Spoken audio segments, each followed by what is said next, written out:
Hi guys, this is Ajin Abraham. This video will introduce the GET Request Fuzzer of Xenotix Scanner Module.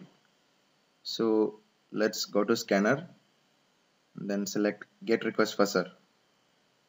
So before beginning with GET Request Fuzzer, I would like to remind once again that these three modules, that the manual mode, auto mode, multiple parameter scanner, etc., will be depreciated from the next version of Xenotix.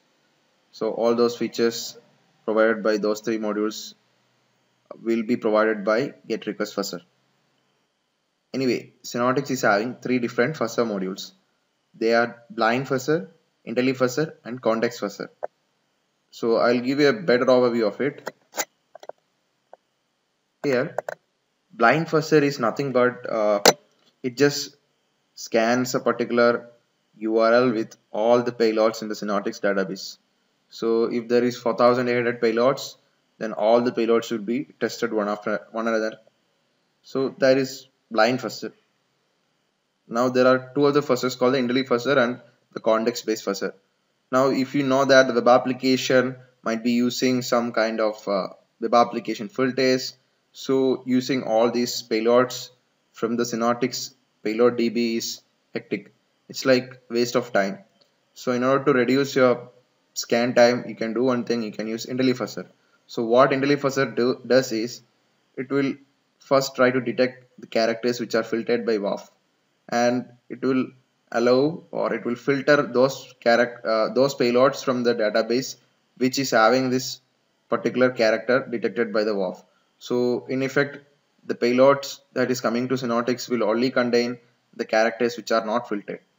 So that is a IntelliFuzzer. Alright, next is a context-based fuzzer. So basically here this fuzzer detects on what context is the particular data or code is getting reflected. So if you want to have a better idea about context, you could go to OWASP Xenotix XSS Exploit Framework Project Wiki and then go to XSS Protection Cheat Sheet. And here you can select the Ultimate XSS Protection Cheat Sheet for developers.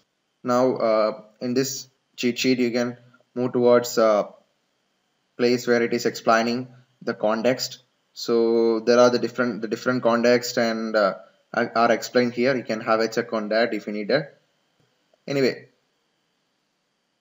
so here the context based fuzzer, what it does is it will identify on what context does your data getting reflected. If there is an HTML context, then a set of HTML context payloads are chosen.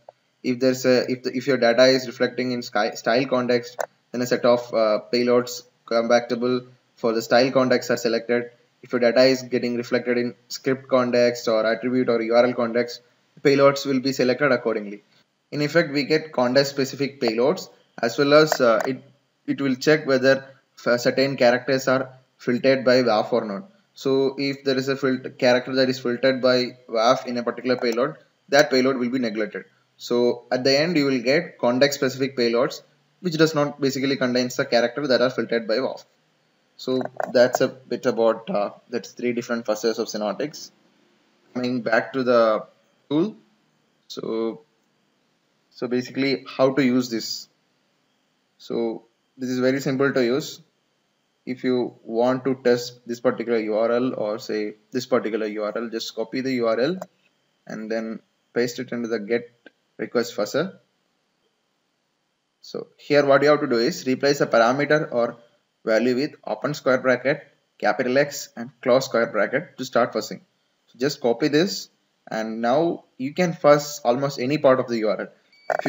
If you want to fuzz this part, just replace it with this thing, and if you want to test this part, then again replace it with that. So you can basically test any part of the URL, parameter, value, whatsoever. And now we can specify the time interval between each payload injection. So you can choose between blind fuzzer, which is the default one. You can choose IntelliFuzzer, or you can choose context fuzzer. So now I'm selecting context fuzzer.